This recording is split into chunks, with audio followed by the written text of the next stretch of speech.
جی بسم اللہ الرحمن الرحیم وبہ نستعین وہو خیر الناصر ومعین۔ ہماری بحث کنز میں ہے کہ اگر ہمیں کوئی کنز مل جاتا ہے تو اس پر خمس کی ہم بحث کر رہے ہیں۔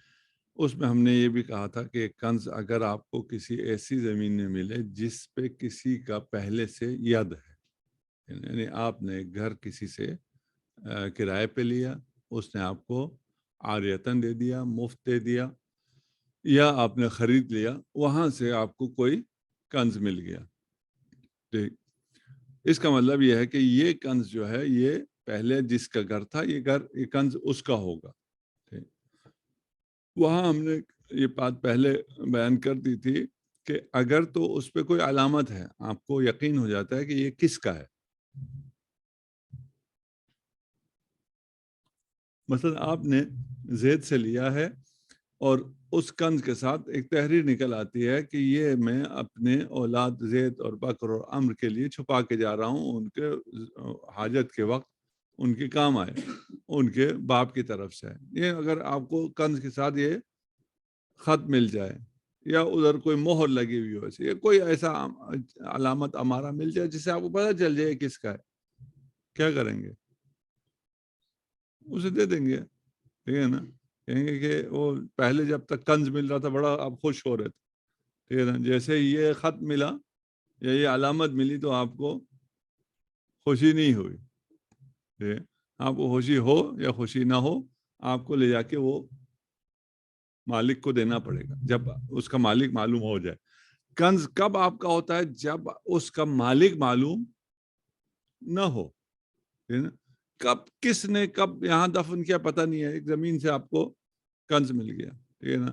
یا بہت پرانا کوئی گھر سے ملا، یہ 200 سال پرانا گھر ہے، اس سے کوئی کنز ملا۔ 200 سال پہلے کون یا اس کے مالک ہوا کرتے تھے؟ ہندو ہوا کرتے تھے، وہ چھوڑ چھاڑ کے پارٹیشن کے وقت چلے گئے۔ اس کا ان سے کوئی تعلق نہیں ہے جن سے آپ نے گھر لیا ہے اس کنز کا، وہ تو آپ کا ہو گیا، خمس دینا ہے وہ آپ کا ہو گیا۔ ٹھیک، یہاں اب صاحب ارواح یہ فرماتے ہیں کہ ان ادعاہ المالک السابق، ہے نا، اگر کنز نکلا جس سے آپ نے مکان خریدا ہے اور اس نے دعویٰ کر دیا، کس نے؟ مالک سابق نے، ٹھیک ہے، تو آپ کو اسے دینا پڑے گا، آپ اس سے کوئی بینہ بھی وہ نہیں کریں گے، طلب نہیں کریں گے۔ ٹھیک، آپ کو کیوں دینا پڑے گا؟ آپ کو اس لیے دینا پڑے گا کہ یہ گھر اس کا تھا، اس کا ید اس پر ثابت ہے، اور اس کنز پر بھی بالطبع اس کا ید ثابت ہے۔ جس کا ید ثابت ہے وہ بینہ نہیں دیتا ہے نا؟ اگر یہ میرے ید میں نہیں ہے اور میں دعویٰ کروں تو مجھے بینہ لانا ہے کہ یہ میرا ہے۔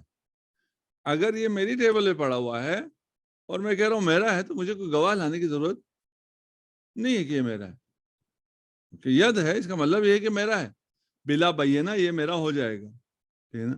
اسی طرح وہ کہہ رہے ہیں کیونکہ یہ کنز اس کے ید میں تھی اور وہاں سے ملا ہے، اس لیے آپ کو کیا کرنا ہے؟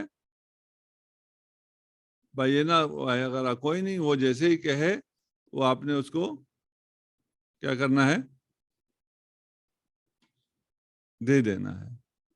ٹھیک، لیکن مسئلہ یہ ہے کہ یہاں پر صرف اس کا گھر ہونے سے اس مال پہ اس کا بینہ ثابت، اس کا ید ہونا ثابت نہیں ہوتا۔ ٹھیک، اس مال میں اسے ٹھیک ہے اس کو بینہ نہیں لانا ہے، لیکن یہ بتانے کے لیے کہ یہ مثلا آپ کے ٹیبل سے اٹھی ہے، آپ کو یہ بتانا ہوگا، اس کے لیے نہیں ہے، اس کنز کے لیے، کیونکہ کنز پہ خود کنز پہ ید نہیں تھا، وہ ید بالطبع تھا، کیونکہ اس گھر پہ ید ہے، اس کی وجہ سے ہم کہہ رہے ہیں کہ یہ کنز بھی اس کا ید تھا۔ یہ ثابت ہونا ضروری ہے کہ اس کا اس کنز پہ ید تھا، یعنی اسے پتا ہے کہ یہ ایسا کوئی چیز ہے۔ مثلا وہ آپ اس سے کہیں کہ اچھا بتاؤ کیا تھا کنز، وہ کہہ رہا ہے کہ بھئی میرے باپ دادا نے چھپایا ہوا تھا، مجھے اس کا علم ہے میرے گھر میں۔ کیسے علم ہے تمہیں؟ وہ کہیں گے سینے پہ سینہ ہمارا آ رہا تھا, ہم نے تلاش کیا, ہمیں نہیں ملا. کیا آ رہا تھا؟ اور جی سونے چاندی چھپایا ہوا ہے. وہ اگر سونا چاندی ہے پھر تو آپ اٹھا کے اس کو دے دیں, ٹھیک. لیکن اگر یہ وہ بتا نہ سکے کچھ بھی, صرف اس بنیاد پر کہ پہلے اس کا گھر تھا, ٹھیک ہے, آپ کنز لے جا کے اس کو نہیں دیں گے, ٹھیک. ہاں اچھا, اب اگر آپ نے ایک مالک سے لیا ہے, اس سے پہلے ایک مالک تھا, دیکھ آپ نے تعریف کیا کہ مجھے اس گھر سے کیا ہوا ہے, کنز ملا ہے. اگر کسی کا ہے اور پتہ ہے تو آپ لے لیں. وہ دونوں آ گئے, جو ابھی جس سے آپ نے لیا وہ بھی آ گیا, جس سے اس نے خریدا وہ بھی آ گیا. یہاں کیا کریں گے؟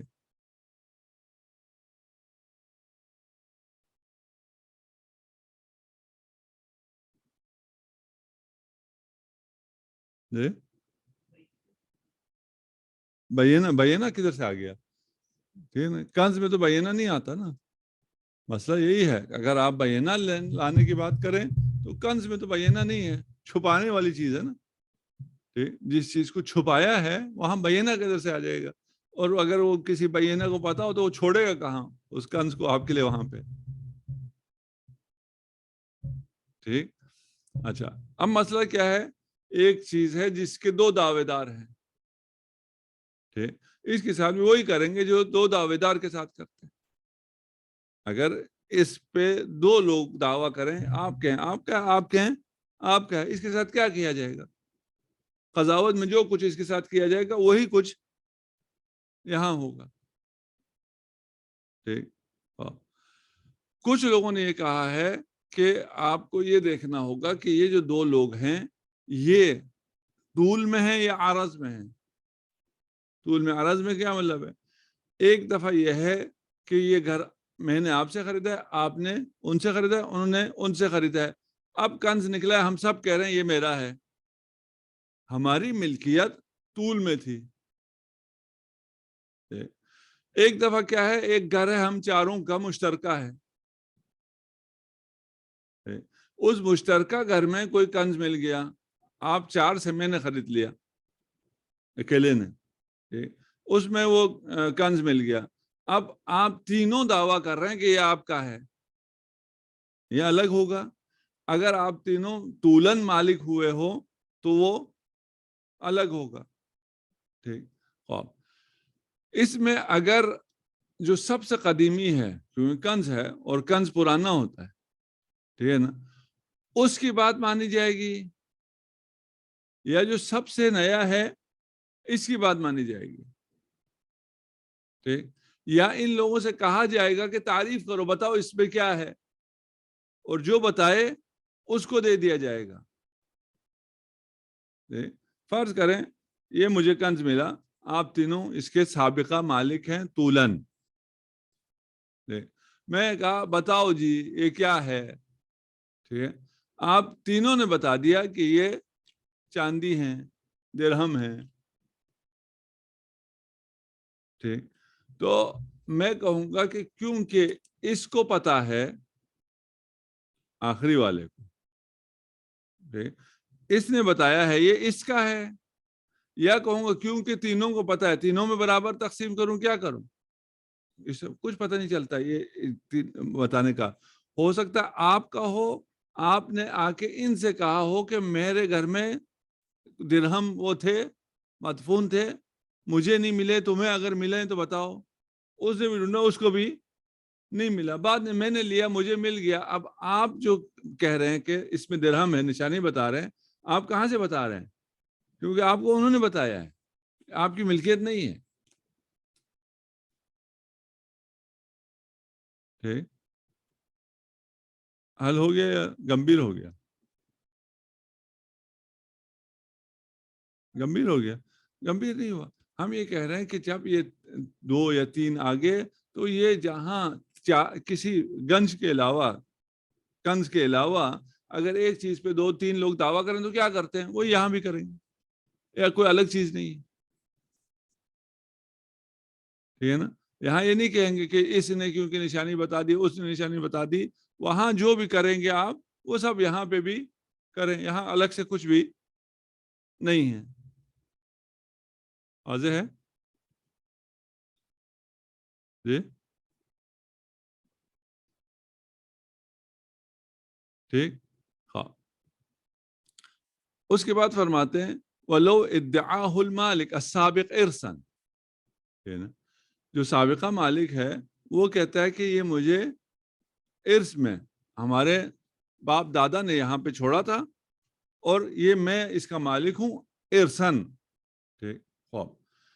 اگر وہ کہتا ہے کہ میرے باپ نے چھوڑا تھا اور یہ ارث میں اس کا مالک ہوں، تو اس کے 4 بھائی ہیں، 4 میں سے باقی 3 کہتے ہیں یار یہ ایسے ہی مار رہا ہے، یہ کنز سن کے اس کو لالچ ہو گئی ہے، ہمارا تو کوئی اس میں حصہ نہیں ہے. ٹھیک ہے. 3 بھائی کہہ رہے ہیں ہمارا نہیں ہے، 1 بھائی کہہ رہا ہے یہ مجھے ارث میں آیا ہے. صاحب عروہ کیا کہتے ہیں؟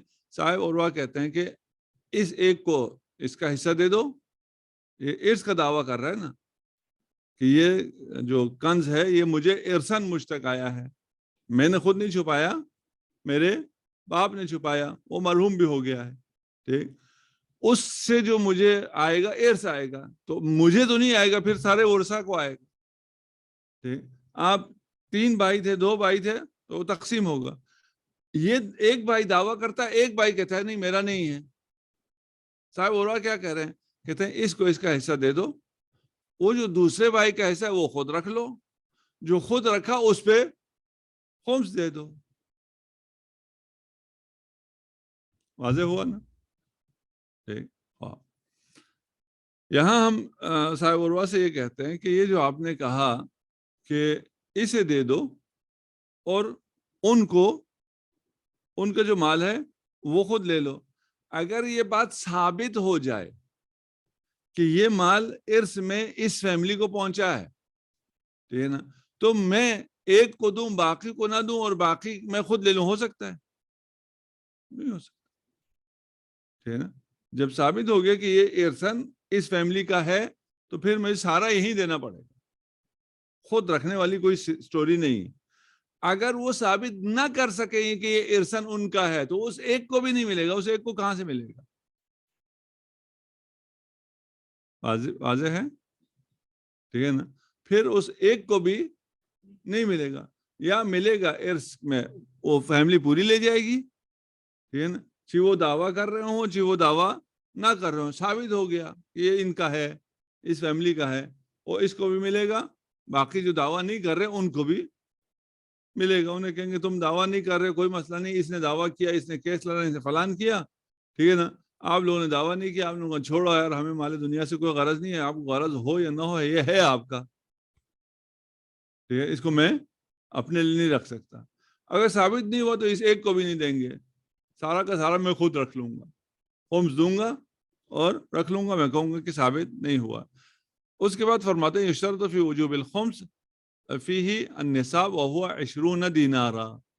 ٹھیک ہے نا. کنز میں بھی جو نصاب ہے وہ کیا ہے؟ 20 دینار ہے، 20 دینار ہے. خوب وہ کہاں سے؟ اس کے لیے روایات ہیں، ہم صرف ایک روایت پڑھتے ہیں، باقی روایت آپ خود پڑھ لیں. وہ کیا ہے؟ قال سألته عما يجب فيه الخمس من الكنز، پہلے پڑھ چکے ہیں. فقال يجب الزکاة في مثله ففيه الخمس. ٹھیک ہے نا. جتنے میں زکوٰۃ واجب ہوتا ہے اتنے میں ہی خمس واجب ہو جائے گا. زکوٰۃ کتنے میں واجب ہوتا ہے؟ 20 دینارا. ٹھیک ہے نا. خمس کیا ہے؟ کنز پہ کتنا ہو جائے گا؟ کنز پہ بھی نصاب کیا ہوگا؟ 20 دینارا. ٹھیک ہے نا. 20 دینار یا اس کے برابر کی قیمت اگر آپ کو کنز ملا ہے تو آپ پر کیا ہے؟ خمس واجب ہے. بعض لوگ کہتے ہیں کہ یہ جو کہا ہے ما یجب الزکاة فی مثلہ ففیہ الخمس، یہ مقدار بیان نہیں کر رہے، یہ جنس بیان کر رہے، ماہیت بیان کر رہے کہ زکوٰۃ کہاں ہوتی ہے؟ سونے چاندی میں ہوتی ہے. یہاں پر کنز میں کب خمس ہوگا؟ جب وہ سونا چاندی ہوگا، یہ 20 دینار سے کوئی اس کا لینا دینا نہیں ہے. ٹھیک. اب ہم کہیں گے کہ یہاں پر جو مماثلت میں اطلاق ہے، یہ مماثلت میں اطلاق جنس اور ماہیت کو بھی شامل ہو رہی ہے، نصاب اور مقدار کو بھی شامل ہو رہی ہے. اگر آپ اطلاق پر جائیں تو اطلاق دونوں کو شامل ہو رہا ہے. ٹھیک. کہا جس میں زکوٰۃ ہے اسی میں خمس ہے. یہ جس میں، جس مقدار میں اور جس ماہیت میں، دونوں کو شامل ہے. ٹھیک. لیکن ہم اسے مقدار لے رہے ہیں، کیوں؟ اس لیے کہ ہمارے پاس باقی روایت ہے، اور یہ روایت ہے جو اس بات پر دلیل ہے کہ سوال کس سے ہے؟ مقدار سے ہے. وہ پھر آپ روایتیں پڑھیں گے تو آپ کو مسئلہ اس کا حل ہو جائے گا. خلاصہ یہ ہو گیا کہ یہاں پر آپ کے پاس اگر 20 دینار ہے، ٹھیک ہے نا، اگر آپ کے پاس کیا ہے 20 دینار کے مساوی نکلا ہے تو آپ پر خمس ہے. اگر اس سے کم نکلا ہے تو آپ کے لیے خمس نہیں ہے. ٹھیک. انشاءاللہ آپ کو 20 دینار سے زیادہ ملے اور اس پہ آپ خمس بھی ادا کریں. وصلی اللہ علی محمد وآلہ الطیبین الطاہرین. اللہم صلی علی محمد وآل محمد. اللهم صل على